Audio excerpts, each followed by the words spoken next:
In this video, Jordan Peterson talks about the unconscious. So that's really smart, all that whole free association thing, man, that's his idea that it was emotional systems, repressed or not, part of the id or not, because his idea of the unconscious was somewhat confused in a sense. It depended on when he was thinking about it. I mean, first of all, the unconscious was a place to put things you didn't want to pay any attention to, but then later it sort of became the id, and the id was the place of these primordial drives and emotions.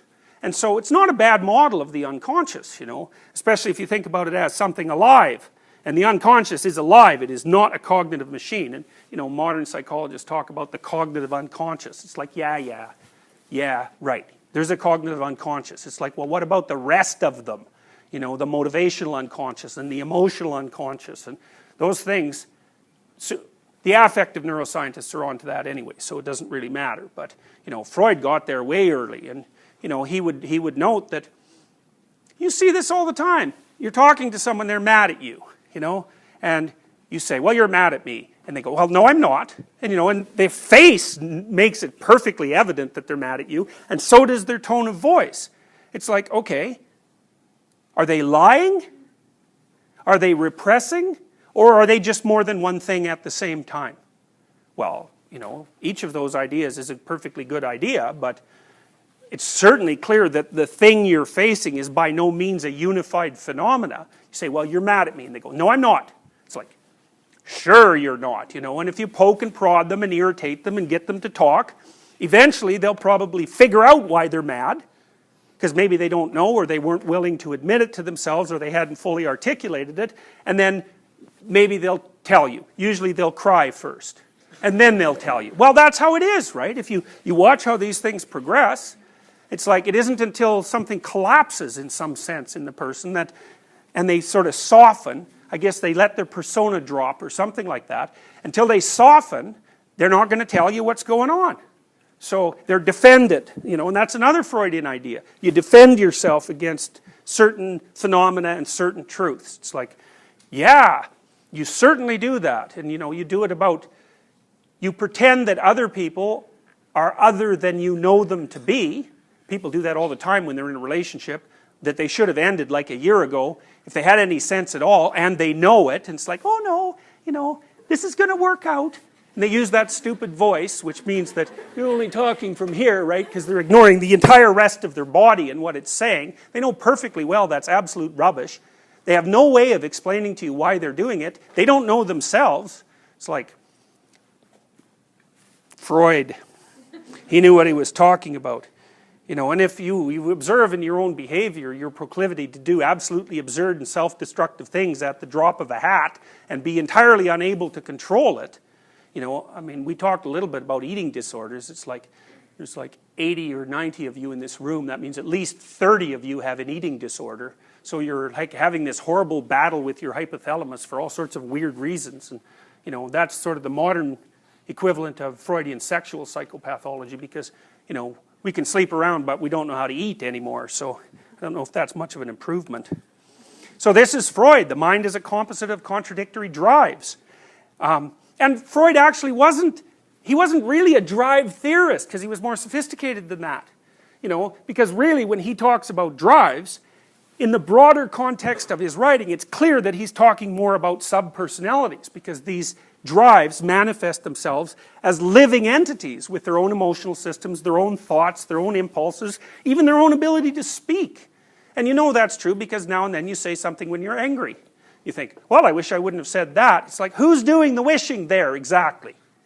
You know, it's like, it wasn't you that said it? Well, I said it was because I was angry.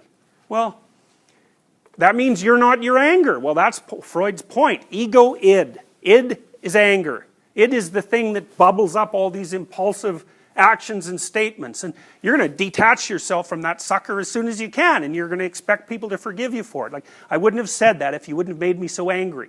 It's like, which is like the worst kind of apology, right? It's like,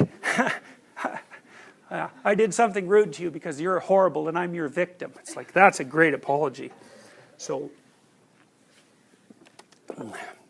Freud was also pretty damn sophisticated in his approach to the unconscious. So here's some functions that he had identified as early as the 1900s. So he said, the unconscious has a conservative faculty. It stores memories, often inaccessible to voluntary recall. It's like, it's an interesting idea, right? So where are those things that you remember, that you could remember, but that you aren't? Well, that's a hard one, right? It's like, well, I don't know where they are, but they seem to be somewhere when I want to recall them. And Freud would say, well, they're in the unconscious. Now, it's obviously a black box hypothesis, right? You know, because it's not very explanatory, but at least he had the sense that it was reasonable to think of them as somewhere. Dissolutive.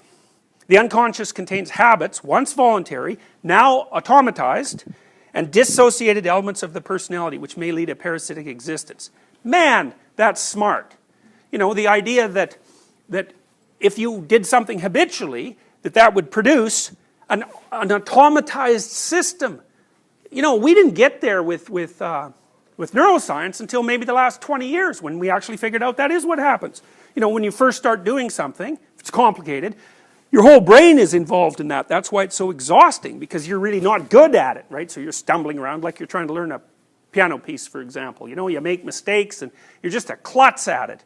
And then you practice and practice and practice. And as you're doing that, less and less of your brain is involved, interestingly enough. And the parts that are active move from the right to the left, and then they move back.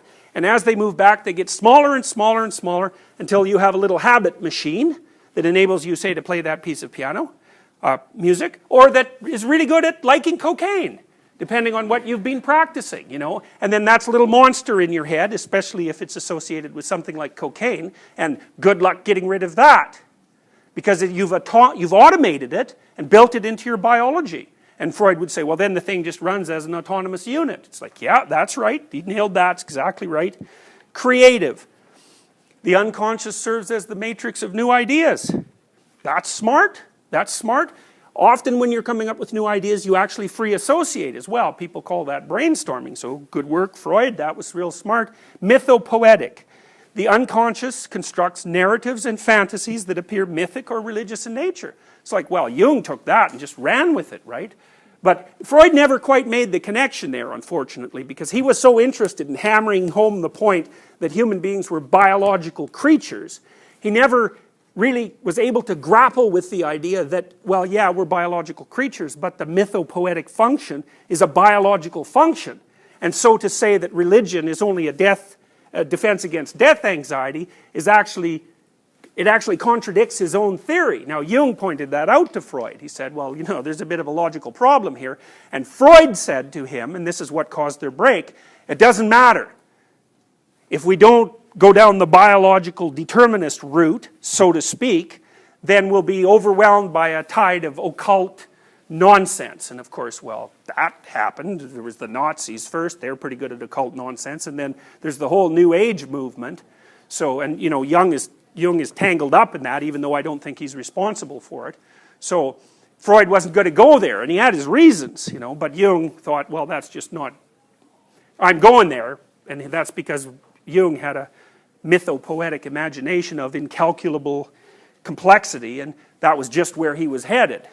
But Freud figured that out. It's very, very smart. And you know, a lot of modern neuroscientists and modern psychologists haven't got anywhere near this yet. You know, the idea that the unconscious has a mythopoetic function. It's like, I don't think you've learned that in any of your neuroscience courses yet.